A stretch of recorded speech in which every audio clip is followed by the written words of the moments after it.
اللہ الرحمن الرحیم. ہلو بھائی اطمینان سے بیٹھ جائیں سبھی حضرات. نحمدہ و نصلی علی رسولہ الکریم. اما بعد، تیری رحمتوں کا دریا سر عام چل رہا ہے. تیری رحمتوں کا دریا سر عام چل رہا ہے. مجھے بھیک مل رہی ہے، میرا کام چل رہا ہے. تیرے نام کا وظیفہ میری زندگی کا حاصل، تیرے نام کی بدولت میرا کام چل رہا ہے. میں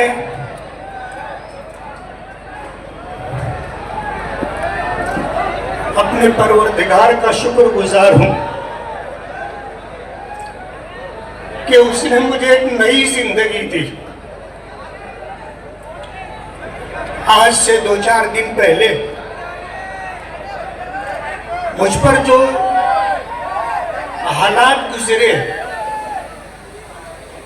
ان حالات کو لے کر میں ہاسپٹل میں ایڈمٹ تھا. کچھ لمحے مجھ پر ایسے گزرے کہ میرے دل نے دھڑکنا بند کر دیا تھا. میرے نبض بیٹھ چکی تھی. میری آنکھوں کے سامنے سوائے اندھیرے کے کچھ نہیں تھا.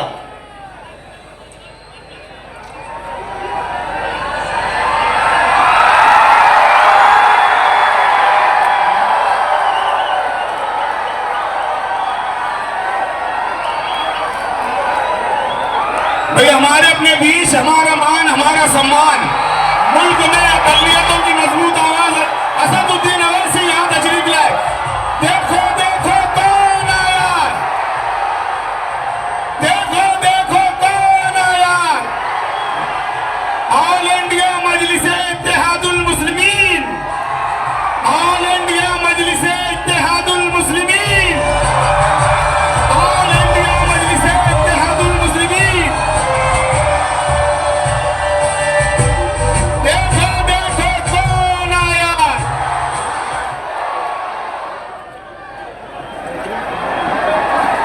بھائی بیٹھ جائیں، اپنی اپنی جگہوں پر بیٹھ جائیں.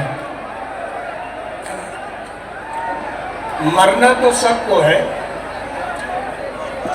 کوئی ہمیشہ رہنے کے لیے نہیں آیا. اور میں ایسا مانتا ہوں کہ انسانی تاریخ میں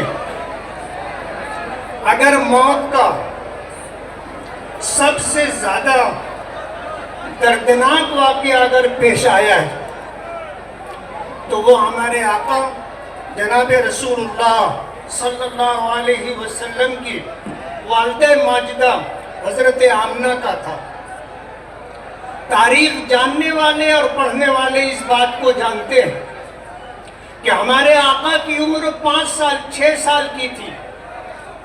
مدینہ منورہ اپنی ننیحال اپنی ماں کے ساتھ گئے تھے.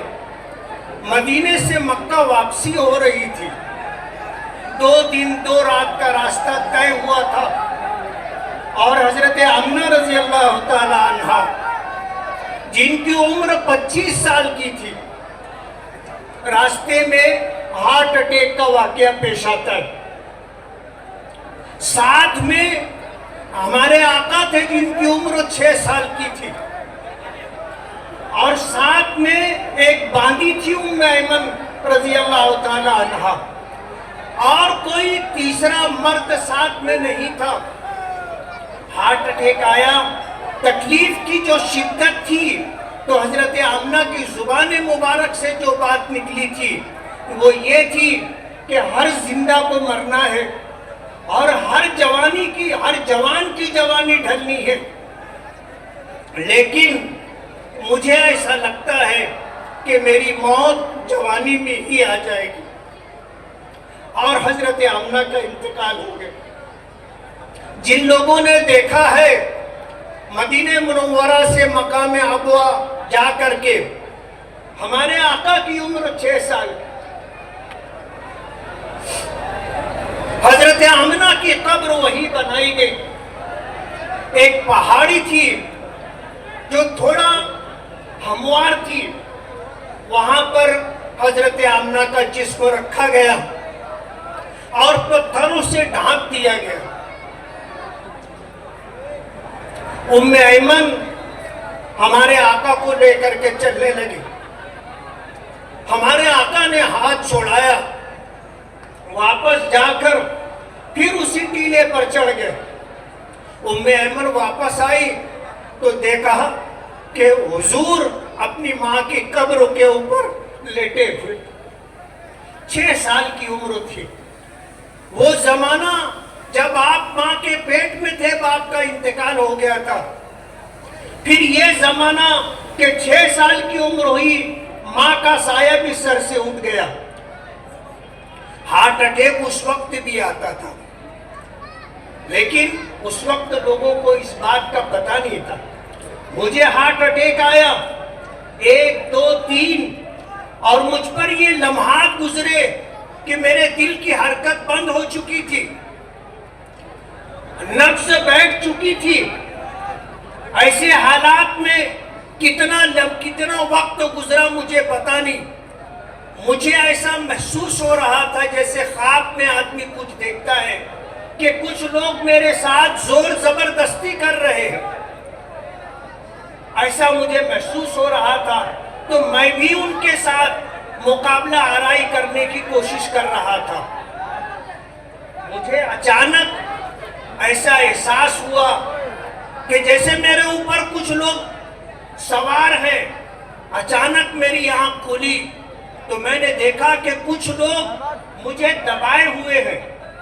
ان میں سے ایک شخص نے پوچھا کہ آپ کا نام کیا ہے؟ میں نے کہا محمد اسماعیل۔ انہوں نے مجھے چھوڑ دیا۔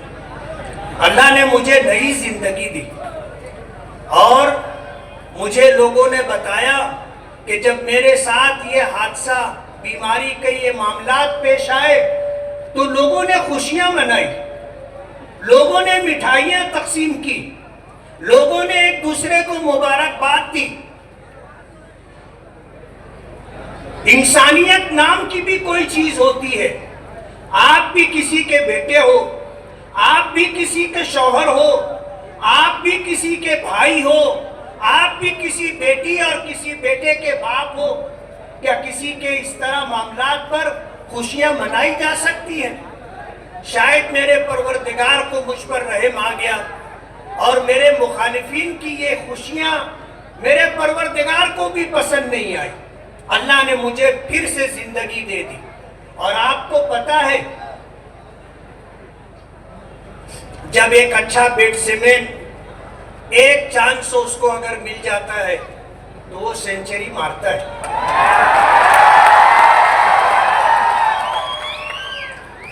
مالیگاؤں کی عوام دیکھے گی کہ میری موت پر اور میری بیماری پر خوشیاں منانے والے آنے والے دنوں میں مالیگاؤں کے لوگ ان کو ایسا تاریخی سبق دیں گے کہ انہیں مرتے دم تک یاد رہے گا کہ ہم نے جو غیر انسانی حرکت کی تھی یہ صحیح نہیں تھی۔ میں نے 5 سال آپ کے درمیان گزارے ہیں۔ ان 5 سالوں میں نے کیا کام کیا؟ میں نے اپنا حساب اپنی قوم کے سامنے، اپنے سماج کے سامنے، اپنے ووٹروں کے سامنے رکھ دیا ہے۔ ہم نے دودھ کا دودھ، پانی کا پانی، حساب و کتاب صاف ستھرا رکھ دیا ہے، اور ہمیں یقین ہے کہ مالیگاؤں کی عوام نے ہمارے اس حساب و کتاب کو سمجھا ہے، اور آنے والے دنوں میں پھر ہمیں خدمت کرنے کا موقع دیں گے۔ میں آپ کے درمیان ہوں، اور جس طرح میں نے 400 کروڑ سے زیادہ کے کام مالیگاؤں کی عوام کو دیے ہیں، مالیگاؤں کی تاریخ کا ایک حصہ ہے، اور یہ سب کچھ آپ کی آنکھوں کے سامنے ہے۔ ہم آپ سے کچھ چھپا کر کے نہیں چل رہے۔ اگر ہم نے اپنے 5 سال کا حساب دیا ہے تو ہمارا بھی حق بنتا ہے کہ ہم آپ سے، آپ کے خانوادے سے 40 سال کا حساب مانگیں۔ آپ کو بھی حساب دینا چاہیے کہ 40 سال میں آپ نے مالیگاؤں کی اس عوام کو جس نے آپ پر بھروسہ کر کے آپ کو اپنا قیمتی ووٹ دیا تھا، آپ نے ان کو ریٹرن میں کیا دیا ہے؟ آپ کہتے ہو آپ نے تلواڑہ کا پانی لوگوں کو بیچا. ہم نے تلواڑہ سے مالیگاؤں کے لیے 149 کروڑ روپے کا فنڈ لا کر کے مالیگاؤں کی عوام کو صاف ستھرا قدرتی پانی ملے اس بات کا انتظام کیا. آپ نے ہائی وے کے نام پر مالیگاؤں کی عوام کے ساتھ دھوکہ کیا. ہم نے ہائی وے کے نام پر 165 کروڑ روپیہ منظور کروایا. آپ نے مولانا عبدالحمید نعمانی رحمت اللہ علیہ کے پل کے نام پر مالیگاؤں کی عوام کے ساتھ دھوکہ کیا. ہم نے 5 کروڑ 76 لاکھ روپے کا فنڈ لا کر مالیگاؤں کی عوام کو مولانا عبدالحمید نعمانی پل کے نام سے ایک پل دیا. آپ نے مالیگاؤں کارپوریشن کا ہاسپٹل سٹانا ہاسپٹل آپ نے فرقہ پرستوں کو اٹھا کر کے دے دیا. ہم نے مالیگاؤں کی عوام کو مہیلا بال روگنالے کے نام سے 100 بیڈ کا ہاسپٹل لا کر کے دیا ہے. آپ تلنا کر کے تو دیکھو, کارپوریشن میں آپ کا راج رہا. میئر کبھی آپ رہے, کبھی آپ کے باپ رہے, کبھی آپ کی ماں رہی, اور ایک نہیں کئی مرتبہ باپ 2 مرتبہ آمدار رہے, میئر رہے, ماں 2 مرتبہ میئر رہی, آپ خود 1 مرتبہ میئر رہے, اور آپ کے باپ شیخ رشید مرحوم وہ خود 10 سال آمدار اور پھر 5 سال میئر رہے. آپ نے مالیگاؤں شہر کو کیا دیا؟ آپ کو اس کا جواب, اس کا حساب دینا ہے. مالیگاؤں کی عوام بے وقوف نہیں ہے. میں نے ان چند سالوں میں جو کام کیا ہے, موٹے موٹے بڑے بڑے کاموں کا حساب دیا ہے. چھوٹے چھوٹے کام بے شمار ہیں, اور الحمدللہ بہت کچھ کام ہو چکا ہے اور بہت کچھ کام کرنا باقی ہے. ورک آرڈر ہو چکا ہے, انشاءاللہ وہ کام زمین پر آئیں گے. میرے پروردگار کو مجھ پر کیوں رحم آ گیا؟ میرے کیا ارادے تھے, کیا عزائم تھے جن کی وجہ سے پروردگار نے مجھے دوبارہ خدمت کا موقع دیا؟ میں یہ چاہتا ہوں کہ میں زندگی کی آخری سانس تک مالیگاؤں کی عوام کی خدمت کرتا رہوں, اور مالیگاؤں کی عوام کو مالیگاؤں کی چاہتوں کے مطابق بنیادی سہولتیں مہیا کر کے دوں. جو کام کارپوریشن کا تھا اور جو کام کارپوریشن کی ذمہ داری تھی, کارپوریشن میں 15 سال برسر اقتدار میئر اور صدر بلدیہ کی پوسٹ پر رہتے ہوئے تم نے کر کے نہیں دیا. ہم سے حساب مانگتے ہو. آپ ہمارا ماضی دیکھ لو, ہمارا حال دیکھ لو. ہم نے کسی کا کاروبار نہیں چھینا ہے, ہم نے کسی کی زمین پر ناجائز قبضہ نہیں کیا ہے. ہم نے کارپوریشن کی زمینیں ٹکڑے بنا کر کے فروخت نہیں کیے. ہم نے سرکاری زمینوں کو پاٹ کر کے, نالے بند کر کے, پاٹ کر کے ہم نے لوگوں کو دھوکہ نہیں دیا ہے. ایک پلاٹ 3-3, 4-4 لوگوں کو آپ نے بیچا, جن میں علماء بھی شامل ہیں, جن میں علماء کرام, مسجد کے ائمہ بھی شامل ہیں. ایسے لوگوں کو آپ نے لوٹا جن کی آمدنی 2-5 ہزار روپیہ مشکل سے بچتی ہے. ان کو جو تنخواہ ملتی ہے ان کا گزر بسر مشکل ہوتا ہے. ایسے لوگوں کی جیب آپ نے کاٹی ہے, ایسے لوگوں کے ساتھ آپ نے دھوکہ کیا ہے.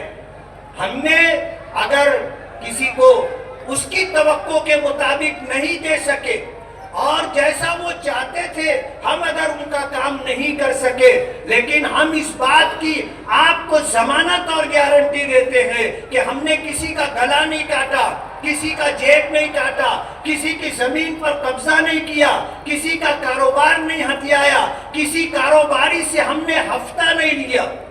ہم نے ایمانداری کے ساتھ کام کیا ہے اور ہم نے نقصان بھی اٹھایا, لیکن کبھی سیاست کو اپنے کھانے کمانے کا ذریعہ نہیں بنایا. آج ہمیں پیچھے کرنے کے لیے بی جے پی سے ساٹھ گانٹھ کر کے آپ مالیگاؤں کی عوام کی آنکھوں میں دھول جھونکنا چاہتے ہو. آپ کے منہ سے فرقہ پرستی کے خلاف بات اچھی نہیں لگتی, فرقہ پرستی کے خلاف بات اچھی نہیں لگتی. ہم ہی نہیں کہتے ہیں نا کہ زبان خلق کو نقار ہے اس خدا سمجھو. آج ہم میڈیا بھی بولنے لگی ہے کہ مالیگاؤں میں شیخ آصف بی جے پی کا نمائندہ ہے.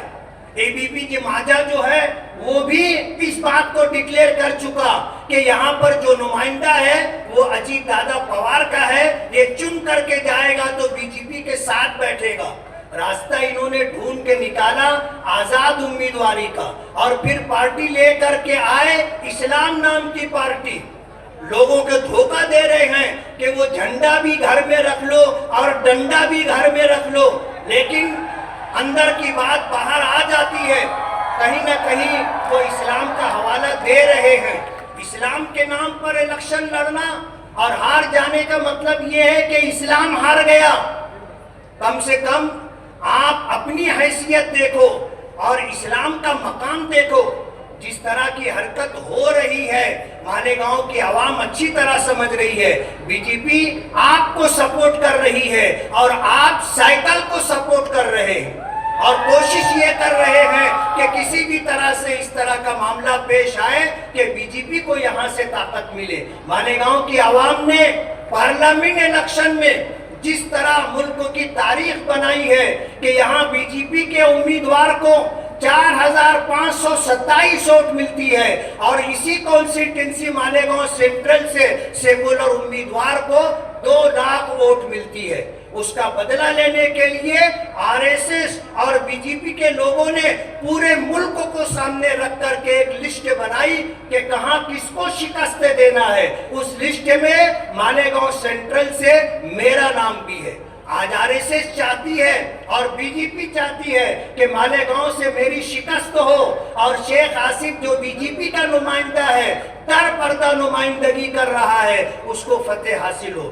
میں مالیگاؤں کی غیور عوام سے یہ کہنا چاہتا ہوں کہ آج اس وقت میرے ساتھ جو غیر انسانی سلوک ہوا ہے, مجھے آپ کی عدالت میں انصاف چاہیے. اور آنے والے 20 نومبر کو آپ جو ووٹنگ کے لیے جائیں گے تو میں نے ماضی میں جو کام کیے ہیں اور جن کاموں کا میں نے آغاز کر رکھا ہے, ان کاموں کی تکمیل کے لیے آپ مجھے اپنا قیمتی ووٹ دے کر کے کامیاب کریں. میں آپ سے وعدہ کرتا ہوں کہ میں جب تک زندہ رہوں گا, آپ نے اگر مجھے خدمت کا موقع دیا تو میں ایمانداری سے آپ کی خدمت کرتا رہوں گا اور آپ کو کبھی مایوس نہیں کروں گا انشاءاللہ.